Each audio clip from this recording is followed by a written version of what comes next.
Biblical stewardship and the importance of biblical stewardship. Oftentimes, when I get to stewardship and financial resources and that kind of thing, I will always have a handful of students that come to me and say, I really don't understand this. What does this really mean? What is biblical stewardship? How does this apply to me? How does this apply to my degree plan, saving money?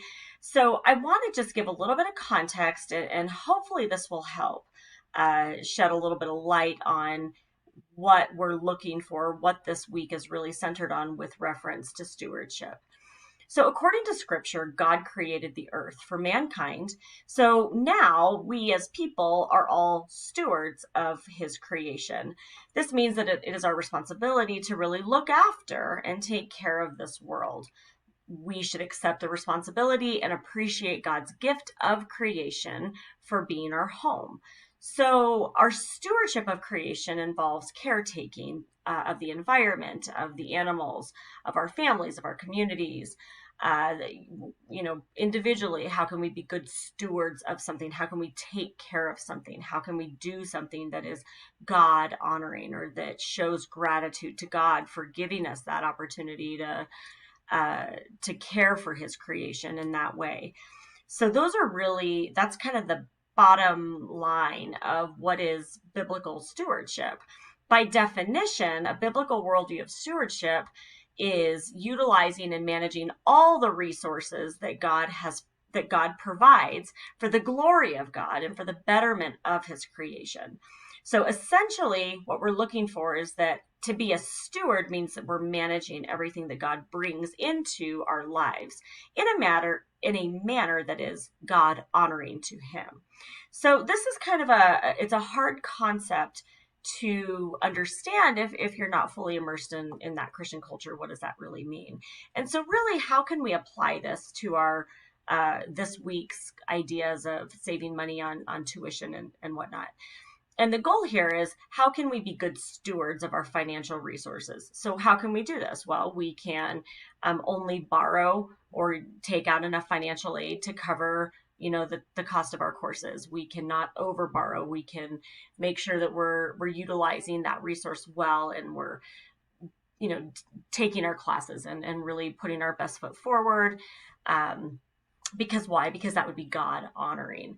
And so, life circumstances come up, and of course, it's all about intentionality. If we're planning to finish something, or if we want to complete our degree and something catastrophic happens, of course, that's not, going against this concept of biblical stewardship. It's more just, how can we take the resources that we have, in this case, the financial resources we have to pay for our college education, and how can we do what's best for, use those dollars and those monies in the best way possible, the most God honoring way. So this week there is a reflection paper, and the reflection paper is really centered around this concept. And the reflection prompt, or the assignment prompt, is, how will your new understanding of these concepts impact your daily decision making and the management of your talents, time, and financial resources? So the management of your talents, really looking into how can we leverage the things, our God-given talent, really what we talked about last week. How can we leverage these different tools in our daily work that also would be God honoring to him? How can we manage our time so that we are balancing life and work and school and all of the commitments that we all have? How are we doing that, again, in a way that's God honoring? And then, of course, financial resources, as I said at the beginning, really just how can we, save money? How can we only take out what we need to pay for this opportunity for us to really invest in ourselves? So the things that we're really looking for with reflection papers, first and foremost, a reflection paper, typically what I'll find is students will reflect on personal experiences and offer a lot of opinion. And that is a true reflection. However, we're really looking for an academic reflection, which means that we still want you to respond to the post, and we want you to respond to the assignment prompt, and we want you to use reflection and personal experience to really demonstrate that you understand the concept. But we also want you to support it. We want you to support it with the textbook. When I say support, I mean like citation, offer a citation. According to Smith in Courage and Calling, he states, and then something that Smith states that also aligns with something that you wrote. So that would be academically supporting your claim. Or to that point, it could be scripturally supporting. So you could say something, I always want to do anything that's God honoring. So everything that I do unto the Lord. And then you could find a scripture that also speaks to doing everything that you do as if doing it for the Lord. And so you could then offer scriptural support. And so one thing that you really want to make sure that you do anytime you're asked to write a reflection is to make sure in the academic setting that you're always including some type of textbook or something from the course content that week, some type of support from something else. Something that's validating what you're saying, or taking it from an opinion statement to a supported opinion statement. So it's not just you that believes that, it's you and according to this textbook or something that you found online. And so those are going to be the really important parts of kind of putting together an academic reflection paper. So now what I'm going to do is I'm going to really just give you an example of a sample paper that I wrote on this topic. And I challenge you, I know that we haven't really gotten a whole lot into APA formatting, but that is something that you'll need to learn if you don't know it already. And so with APA formatting, you want to make sure that you're using APA standards, that your paper is double spaced, you're using Times New Roman font, using a 12-point font, 1-inch margins all the way around, cover page, reference page, and then ask yourself, does your paper include an introduction paragraph? Just as I stated in our feedback assignment, do you have an introduction? Do you have a thesis statement clearly outlining what this paper is going to be about and the points 1, 2, and 3 that you're actually going to talk about? And those points 1, 2, and 3 are really going to make up the body of your paper. And so you're going to have your point, and then you're going to use your reflection, and then you're going to support it academically, either through textbook or scripture. And then, of course, having a conclusion. Be sure to put a nice bow on it. And really, you're kind of going from your introduction to then your conclusion, and then your body paragraphs in between. And your conclusion's really just going to put it all together.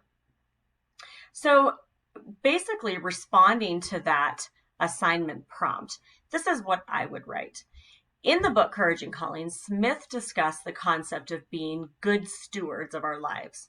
Initially, I wasn't really sure what that meant because I've always just played the cards that life has thrown me. But I believe in this context that what the author wants us to contemplate is this concept of being more intentional about playing the cards that life has thrown us. Scripture tells us in 1 Corinthians 10:31, so whatever you eat or drink, or whatever you do, do all for the glory of God. I have always been inclined to just go with it. When life throws me a curveball, I go with it. It may not be according to my plan or any plan, but rather than get upset or try to run from the task, I do what I can to work with it to the best of my ability at that time. So I try to do as the scripture commands, to do everything for the glory of God. My first response to how I would wisely manage my gifts, talents, and time would be to do all that I do for the glory of God. But then my second response would be to have a plan. Now, that's my introduction paragraph, and I want you to take note. I basically restated in my thesis statement what my paper is going to be about, and that was my first response to how I would wisely manage my gifts, talents, and time would be to do all for the glory of God. And then my second response would be to have a plan. So I have just told the reader that my paper is going to be about doing anything that I do for the glory of God, and that I'm going to have a plan to do it. And so that's basically what my paper should be about. Now, going on to my first body paragraph, being a good steward of my gifts, talents, and abilities means that I need to do some planning so that I'm not just attempting to achieve a floating goal or an arbitrary goal. If I don't know what my gifts and talents and abilities are, how am I supposed to know what I am good at, or even try to uncover what God's calling is on my life? So to be a good steward of this, I would learn more about myself and see what it might look like to start leveraging the skills and abilities that God has given me to use them in my day-to-day life. It's like I would never try to be an accountant if I hate math and numbers, or likewise, I would never want to be a pastor if I don't understand the Bible. So I would identify what I'm good at and see what it takes. And so this concept is kind of more of like go with what you know. This is how we're leveraging our God-given talents, our gifts and abilities. Moving on to my next paragraph. Good stewardship in terms of financial responsibility with reference to this course means that I need to handle my courses in a responsible way. I need to do what I can to pass my classes so that I'm not failing and repeating them. I need to be smart with my financial aid, not take too much or too little. This also demonstrates good stewardship. I also need to make sure that I'm on the right degree plan and I'm not taking a bunch of courses that I don't need or that will not get me closer to my end goal. This all plays into this rationale of having a plan. And so, as you can see, it kind of starts with using the God-given talents and abilities, and then it ends with the reasons why I would have a plan and the things that I'm going to avoid. And in this paper, I have cited Smith from Courage and Calling and just supported some of the claims that I read about in the assigned reading. And then I also use scripture to demonstrate that I understand kind of this concept of biblical stewardship. So I hope this gives you a really good idea of how to write this paper and get you on the right track. And so, of course, any questions that come up or if this is still an unclear concept, be sure to reach out to me directly and we will work through that and get you closer to understanding. Thanks, everybody.